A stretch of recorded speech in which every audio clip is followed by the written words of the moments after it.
And good morning, everyone. I am Aghama, and welcome to another episode of 30 Days Devotion and Praying for Peace. And we are on our 24th day here in the Philippines, and we are inside Luntiang Aghama Natural Divine Heart Shrine of Healing. And I am Aghama. So don't forget that I am Aghama. Sometimes I forget who I am. And the topic for today, the message is that wants to remind us is that we are who we think we are. And this statement, no, has been taught to us by my teacher when I was at Alternative Medicine School in St. Francis Divine College. And my teacher's name is the late Dr. Ruben M. Galang Jr. He's a good professor of mine, but he already passed away, and he is on the other side of the world, across the veil. Good morning, Angel Robertson. Yes, I'm doing fine. How about you? How are you today? So our topic for today is about you are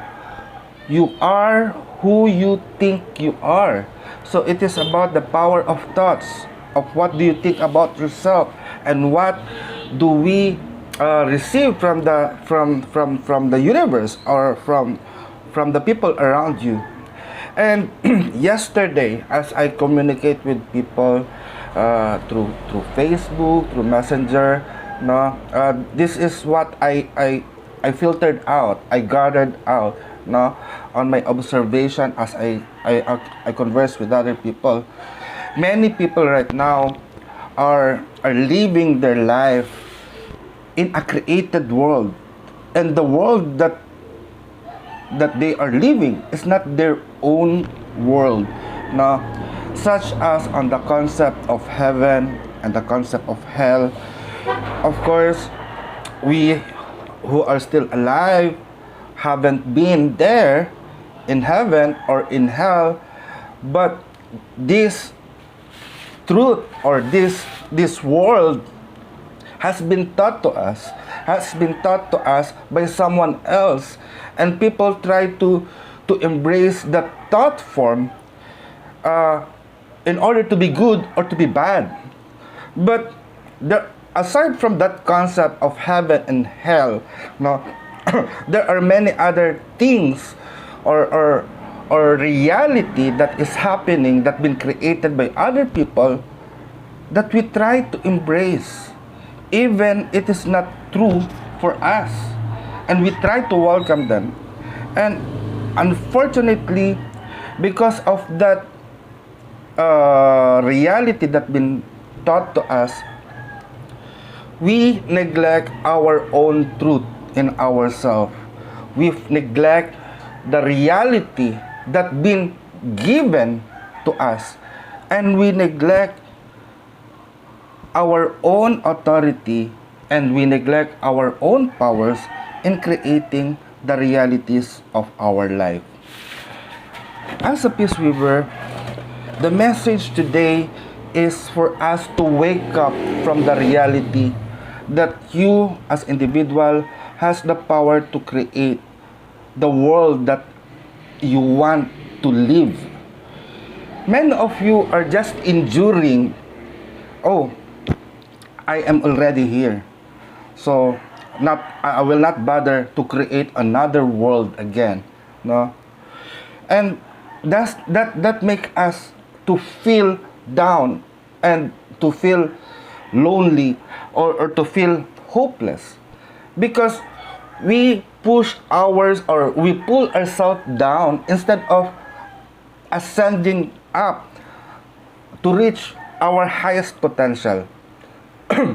Yesterday, I have discussed about a client or a friend that is asking for healing, and this person thought that the cause of her illness, actually there's a malignant tumor on the thyroid that they think of a cancer, and she thought that this tumor is caused by an usog, or a psychic vampire, or being bewitched.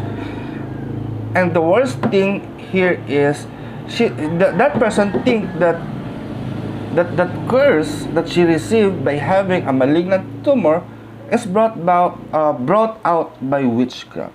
No? Honestly, I don't agree with that thought form. And the one that she reasoned out is that energy, that thought form of creating an illness towards her comes from her own mom. In terms of personal power, as I have mentioned yesterday, every one of us has this power of creation, the power to move things. That is so, no? But aside from that power, our mother or all female, no, has their special power of what do you call that, kutob in Tagalog, in Filipino, and that kutob means intuition. They have hinge gut that they feel that there is something there is something going on. Especially all mother have this special feeling when their daughter or their son is in trouble. No, even that she doesn't know, she will know what is happening through that gut feeling that she have, or that kutob. And that is the special power of a mother, of all female. You have that ability, no? Let me drink first. So on this matter, on the situation, I tell her that it is not your mom. Probably you are just refusing or rejecting the fact of having a care from your mother. I don't know how to swim, so I'll just give you an example. I don't know how to swim, but when I apply for a SOLAS, now I want to apply for years ago, I enrolled into a seafarer course just for safety, because I am applying as a therapist, as a spa therapist to one of a cruise ship, no? So that is a ship, so it will go travel on the seas. So I need to learn how to swim and how to safety and first aid, no? First aid on at work, no? So I don't know how to swim, but the first lesson that been taught to us is to trust the water. So the exercise there is to float. When you are sinking, you need to float. So I don't know how to swim and I don't know how to float, but what I only know is to sink deeper. So that is the challenge. If you are sinking down, how to float above the water level? And the reason and the lesson there is to relax and not to struggle. The more you oppose the current, the water, the more you will sink down, no? But if you move if you move with the water will lift you up to the surface level. And of course, you breathe also, no?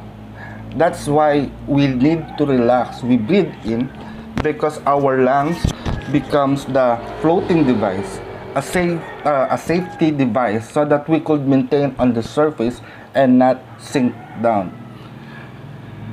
And sometimes in our reality, in real life, the more that we oppose the situation, especially on the care of our parents, of our mother, of our friend, of our relative, of our cousin, the more we oppose them, the more tension it creates, the more that makes us sink down into trouble. But if we apply the lessons that I've learned, not to relax and go with the flow, accept the caring of the care and love of nature to us, it will allow us to surface and elevate to the surface of the water and survive. I think this is the lessons that we need to learn. Not na we are just entertaining those thought form that they will harm us. And because of that, we try to oppose and we fight them. That all that makes us to sink more deeper into the problem. And according to my teacher, Dr. Ruben Galang, he mentioned that you are who you think you are. If you think badly about yourself, then you define yourself to be bad. If you define yourself that you are helpless, then you will always ask help and always in need. But you know, the universe is providing us all the needs that we want. And aside from our hand and our foot and our body, they provide us our family to care for us. And today I am praying that all the families around the world be blessed. And this family will define each individual members of the family into who they should become in the future. And for me, here at Peace Prayer TV, at Luntiang Aghama, I am encouraging everyone to create your own world. But what kind of world are you going to create? Yes, we might not benefit from it because recreating this world needs a lifetime. But if we start creating today and doing action today, probably 10, 20, 30 years, we might see the result. But the one that who will benefit from our work is our grandchildren and the children of the future generation. That's why I am thanking the Corellian nativist tradition that they have started this ministry, the Corellian Order of Peace Weaver, and then the International Warrior Society, a peace warrior. No, that everything is becoming clear to us that we are responsible in creating peace to this world. And we don't need to blame anyone for the chaos that is happening around us. We cannot. Because those people that started war are blinded by the belief system that they embraced.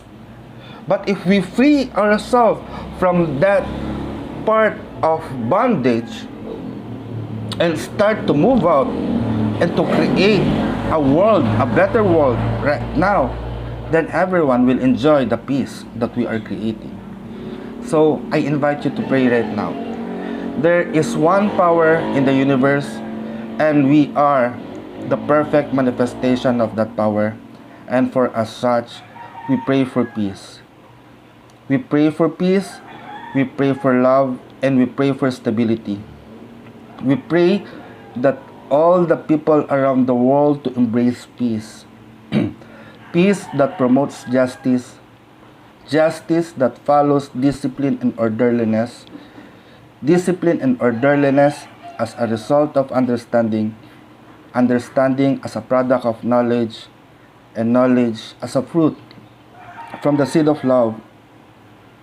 O great Supreme Divine Spirit, we come before you and ask you to bless us, your children, with courage.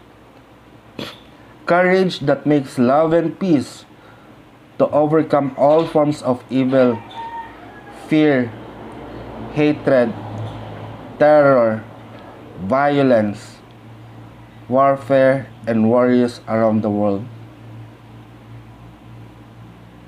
By the power of love that gives us life, may peace prevails on earth. May all the people around the world be blessed with peace. May all the inhabitants of Mother Earth enjoy the blessings of love. As we create and manifest this in our life by our unified will, with aim no harm to anyone, and in full gratitude to the divine, we accept and receive this, and it is so, so mote it be, mayari na. Thank you very much for joining me on our 24th day devotion in praying for peace. I hope that you will join me tomorrow as we continue to pray for peace. And I want to invite you on October 1 to 31st to join in the Halloween Psychic Fair that been hosted by the Corellian Educational Ministry Broadcasting, headed by Sir Ed Correll. So, see you then. Goodbye. Mayari na. Pagasatin.